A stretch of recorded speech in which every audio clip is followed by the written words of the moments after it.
Hello, this is Johannes from Avatar, the band, and this is Heavy Mag. And you know what, something? We're coming to see you. We're coming to see you very, very soon. First time in Australia, you need to be there because I will. Very good, mate. Thanks for joining us today. Happy to be here, man. No, as you mentioned, bro, like Avatar are inching closer to your debut performances in Australia with a string of 3 shows starting in Melbourne on August the 25th, before heading to Sydney the following night and finishing in Brisbane on Sunday, August the 27th. Like, you say you're excited, mate, but have you actually packed yet? Are you ready to go?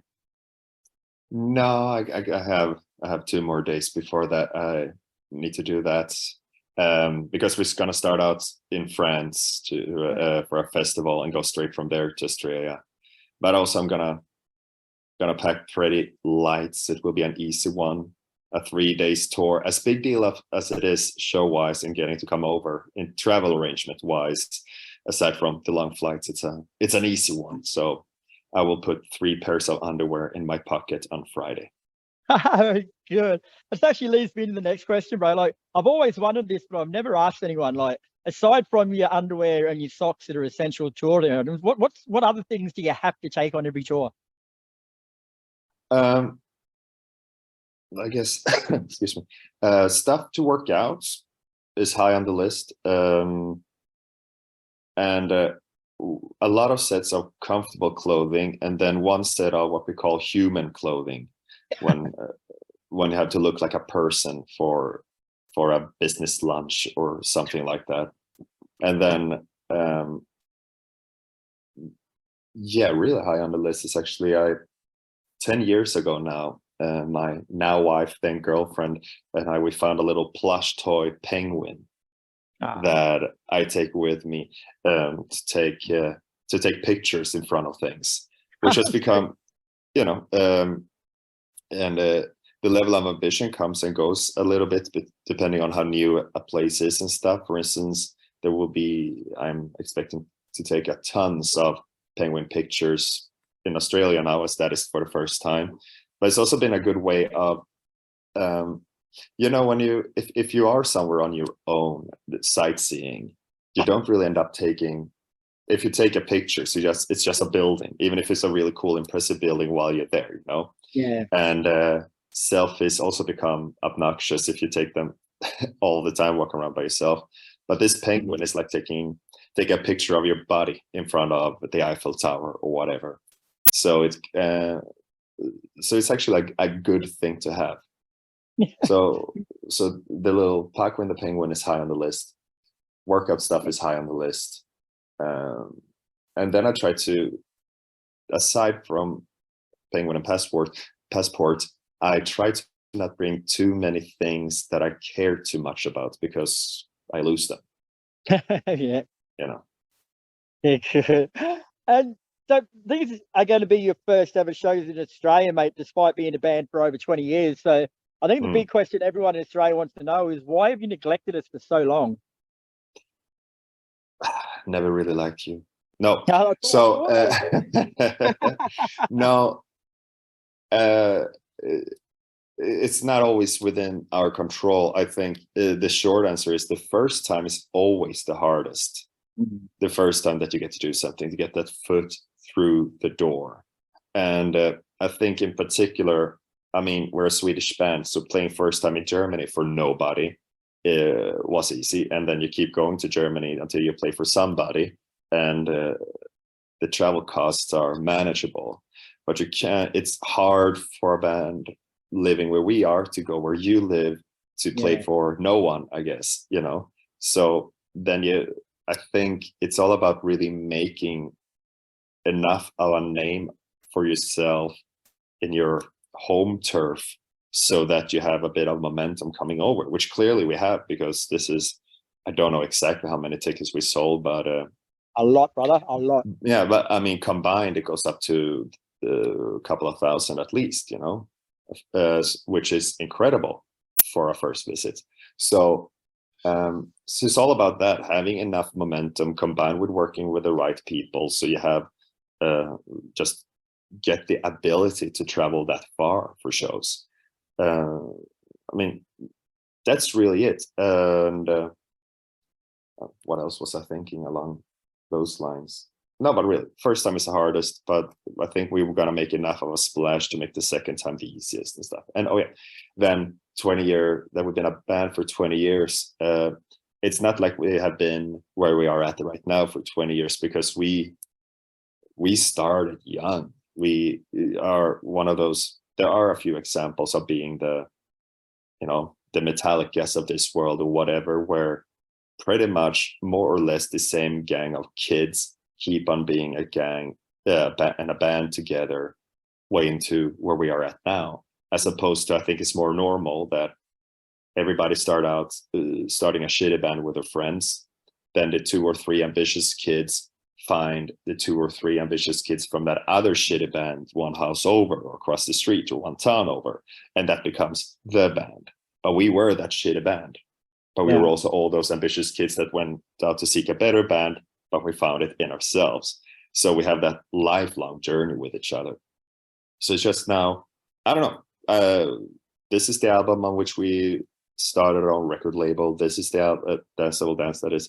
This is the album where we see so much control, which I think has something to do with us really being able to push the envelope in doing things that our way, which includes let's go to more places for the first time. Right. Oh, and so this being your first time over here, mate, like, what are you actually expecting from Australian fans? Like, do you do a bit of research or do you come in cold? Like, what do you? When it comes to expectations, I put more expectations on ourselves in sense of I have certainly been told by people, oh, you're going to Australia, oh, you're gonna love it, they're so wild. I'm like, bitch, I'm wild. And even if they weren't wild, they will be wild once I'm there. You know, that's kind of the mindset here. It's I was never a team sports person growing up or whatever, so that, or sports in general. So this is now my competition is going on stage, you know, where I get that in, and I'm there to prove a point. So I expect to how do you say it, reap the rewards of our violent erratic behavior, basically. So that's as far as the shows go. And then figured out, I thought we were gonna pretty much land and just power through this with jet lag, but we have more than a day extra upon arrival. So my expectations, I mean, I've done a ton of press now for this, and I'm not once have I said anything good day matey or down under or I haven't done the Jim Carrey shrimp on the Barbie and confusing with Austria. I avoided all the cliches. That being said, I really, really liked Crocodile Dundee when I was a kid. I loved those movies, you know. And I mean, I don't think I won't get the chance, I think, to go on a walkabout and discover myself in Australian wilderness. But if I just get a taste, if one rural fella happens to drive into town and park next to me and look a certain way, it will enrich my life vastly. So probably a good chance of that happening. Good. I hope for Australia to be a bit Australian, you know, and see what that is for real. But then I also know, I mean, I have Australian friends over here, and of course, then you get a version that is, you know, as nuanced as any other place. And Australia is such an interesting melting pot of things at this point, I figure, because you are of the Commonwealth, if we want to use that term. You know, there's a European colonial heritage that will be very clear, but at the same time, your closest neighbor isn't Ireland, it's Asia. And what that does, no, I look forward to it.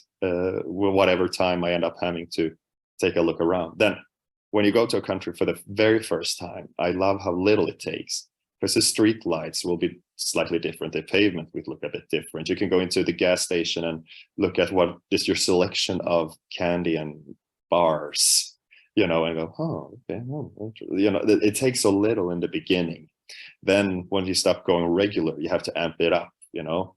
In the first US tour, it wasn't enough the Walmart parking and the you know, and everything that tastes like corn syrup was plenty in the beginning, and now you have to go and watch the sunrise at the Grand Canyon and camp in the redwood forest in California and do those things to get that high. So you're chasing that dragon. But you know, it will be a starter's package. So, and if someone is really good at throwing a boomerang, okay, now I went there, you know, that would be fun. And there you go, guys. You've heard it. He wants an Akubra, so bring them all. Yeah. Now, you guys are coming over, mate, with people all over the world singing your praises. Like, I've even heard some people call you one of the greatest live bands in history. Like, I'm not doubting you at all, mate, but it's a lot to live up to. It is a lot to live up to, but we do it in a way that we enjoy doing it, which I guess is what yields the results, right? I think it's, speaking of melting pots, I think Avatar is a bunch of those things. Like I like to go to shows where I'm fine if people stand very still and to play really, really, really well, you know, and I want us to play that well, play like that. And I also love chaotic, run until you puke kind of shows where everything falls apart. And I guess we try to do both, you know. And I think it has something to do also with the fact that we are theatrical, which is different than from being theater. I've seen plays, I've been to the opera, I've seen ballet, and I like all of it. But our art form has more to do with, yes, obviously it's a rock and roll show, and a rock and roll show is more like, I don't know, a comedian stand-up set, a magic show, a pro wrestling match, stuff that relies on the feedback from the audience, where the audience is truly a participator. And to balance out the theatrics, the bells and whistles, with capturing whatever's going on in that room that particular night, and then completely give your body to that, let's call that ritual, you know, the thing that takes place. I think metal seems to sound and feel the best when you make it a bit hard for yourself. I mean, you have to set some kind of high standards for the musicianship and just nailing what you want to nail musically. But that being said, I want to be out of breath. I want things to hurt just a wee bit. I want to sweat, you know. We sing and play in a way that that demands something from our bodies, and I think that comes across. So it's a bunch of stuff that goes into it. And yeah, people, of course, I usually get to hear only the nice feedback. It's the social media bubbles as they are.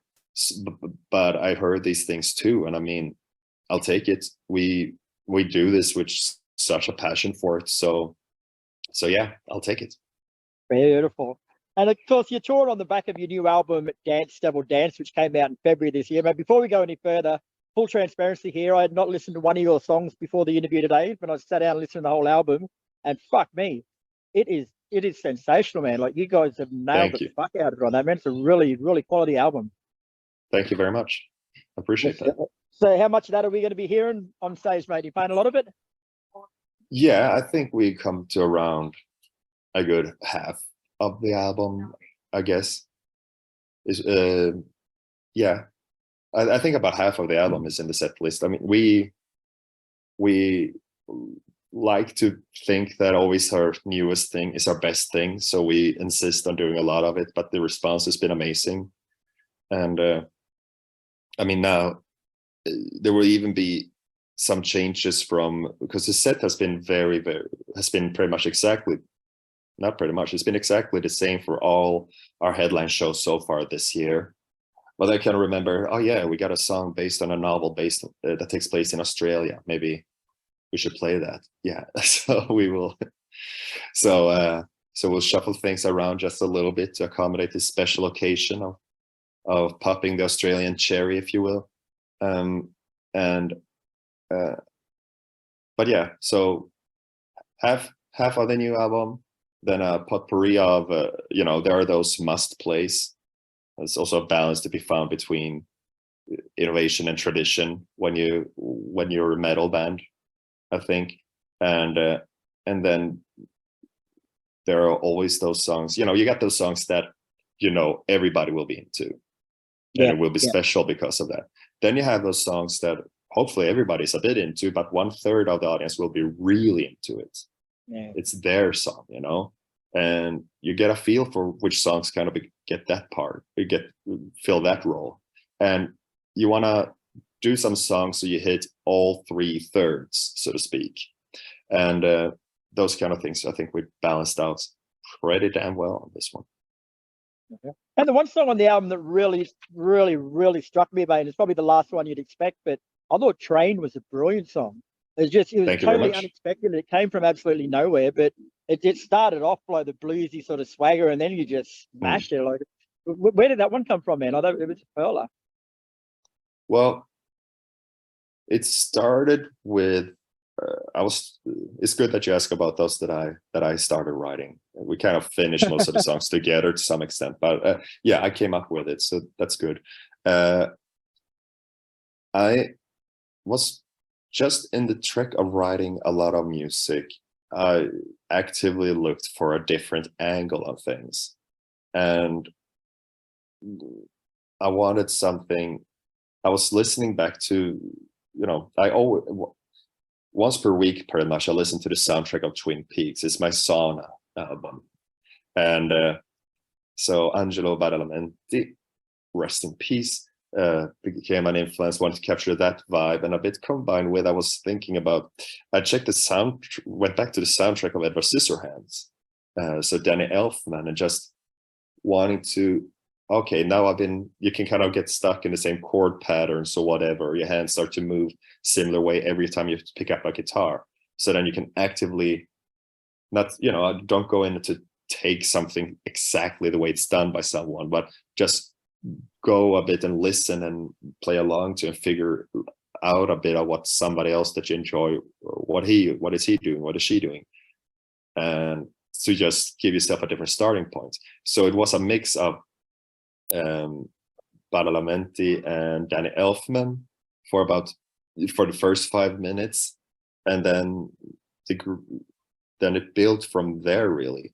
And then comes those things like we all are big Tom Waits fans, and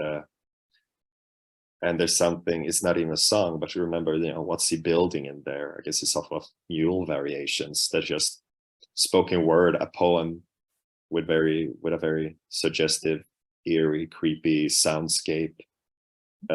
So that idea of that kind of storytelling vibe, and then taking the dynamics of something like it's RV, right, by Faith No More, which also which I like, that this thing of that song sounds so heavily influenced by something old, something lost, something, it sounds nostalgic, but it's also finds its completely own way of dealing with it, and where nothing, it reminds you of bygone era, but nothing of that bygone era actually sounded like that. And that idea, doing something similar, also played into it. So was very actively seeking out, like, that felt it was between doing, Gotta Wanna Riot and Dance Devil Dance, and those kind of feeling like I need something different. And then while working on it, it's ended up being also that the album needed something different, and came together nicely. And then it became a homage. We had a dog here that passed in, oh my gosh, time flies. Well, early last year. And had always intended, I have sampled him a bit, recorded some barks and some playing sounds and stuff that we ended up, that then I warped and manipulated, because it's a little Chihuahua. But, played around with the sound still. So all those sounds, it's a down-pitched, slow-down Chihuahua. I have playing tug of war with him, pretty much. And at one of his high yelpy barks, I pitched and added a lot of effects on. It becomes that whoop, whoop, whoop, foreign, low-sounding thing in the heavy part. So that's actually a little tribute, and putting the sound of little Jacob the Chihuahua out there to be awesome, heard forever. So is that one of those songs that you play for the select few, mate? Because if you play it in Brisbane, I will give you the salute. We are yet to play it live. We don't plan this time, First time playing it live. It's not a bad thing to do. we need to remember how it goes, how we actually played it. I'll do the dog for you. I'd say probably not this time, but maybe next time, because it's definitely something that will end up in the set list at some point. It's a special one, and it can definitely serve a purpose in a live set. So maybe not this time, but at some point, definitely. I'll be dead. You just have to see us twice. I'll be dead in 20 years, mate. So make sure you come back a lot sooner, all right? Yeah, keep showing up. But back to the album, mate. Like, it's fair to say that Dance Devil Dance is probably your most popular album to date. But from your point of view, like, do you think it's necessarily that much better than anything you've done before, or have the public just gravitated to this one? You know, it's my job to say every time an album is out and I'm being interviewed that this is the best album we ever done. But I also, but that's what I feel. For specific, I mean, it has something to do with that. I feel we still manage to make albums for the right reason and find a way to challenge ourselves, to feel a bit like beginners every time, and that makes for albums that at least pleases us immensely. So that being said, there was a very conscious effort to make the songs feel more focused, because Avatar we're very eclectic in what we put in a song. But this time I didn't want us to, and we didn't want to, walk away from that, from playing around with all these different influences, but make each song as coherent as possible in that environment. Whereas, I mean, where we might have in the past have done a song that is really angry and really sad and then a bit horny, and now instead we focus on making one really angry song, one really sad song, and one a bit horny song, and that gave actually at some point towards the end of writing and having this mindset, it was funny to read. Finally read Rob Halford's book, Confess. Confess is how you and when he's talking about British Steel, seems like they were in a very, very similar mindset there. And I appreciate the 70s Judas Priest as much as the next one. Or maybe I don't really. I really like it. There are a lot of bangers there, but some people have there as a favorite thing. Yeah. But I think there's something to be said about getting laser focused, cut off the fats, and what British Steel ended up meaning for the band and for the world of heavy metal at large. That I totally resonated with and totally related to when it came to what we were trying for with Dance Devil Dance. And with that, we did a better job than ever before. So that's why, in a way, I feel like this is the best thing we've ever done. Then I fully expect to, at some point, I'm gonna stop feeling like that, and that's also part of the job, because as of now, I kind of start to take writing the next thing seriously, and it's too early to say exactly what it will end up being. But the early stages of writing new stuff is also, of course, to acknowledge what you are about and what you have done and what's good about it, but also kind of to find out what's wrong with it. So what's the next step to become better? And so, I'm almost now trying to shake off that feeling of being so proud and pleased with Dance Devil Dance, but it's harder than it usually is, which again speaks for what that album is. Yeah. Now, before we go, mate, I've started a new thing up with Heavy where we're asking bands that we interview to give us 3 of their own songs for 3 separate playlists.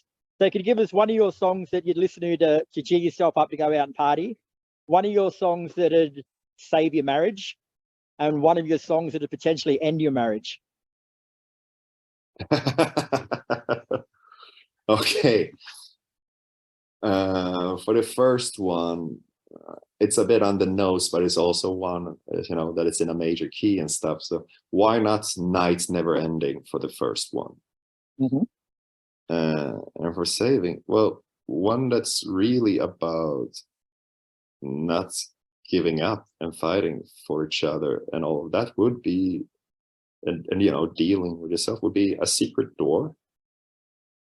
And for the third one, the fun one. yeah, and I'm just thinking in which one I came off as the worst and most destructive sides come out. Let's do Clouds Dipped in Chrome from Dance Devil Dance for that one, because that is dealing with ugliness, but very destructively so. Beautiful. Before we go, mate, just a couple of quick questions. Do you mind if I use a video of this, or would you rather I didn't while you're not done up in No, stage you're yet? fine. You're fine. Go ahead. Too easy. And the other one is I've been having this chick's been messaging me all day when she found out I was talking to you. Can you just give a quick shout out to Lauren for me that I can record and send to her so she shuts the fuck up? Lauren, no matter what he says, yeah. Here we go.